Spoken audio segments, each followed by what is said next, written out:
Did you know that you can change the language in a YouTube video? In this video, you'll learn how to change the audio language in YouTube videos.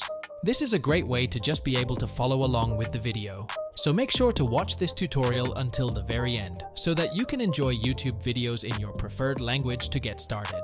First, open up the YouTube app and then go over to the video that you like. So for the purpose of this video, I have a Mr. Beast video over here. Once you are on the video, tap on this gear icon at the top right corner of the screen. Changing audio language, and it will show you a bunch of options.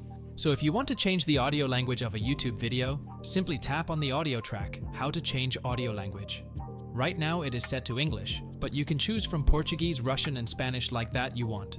So, for example, I'm going to select Hindi, and now the video will be in Hindi. One thing to keep in mind is that not every single video on YouTube is going to have this feature. You can also change the subtitles by selecting captions, and you can select any language that you like. So that's it for this video. If you have any questions about this whole process, please let me know in the comments section below.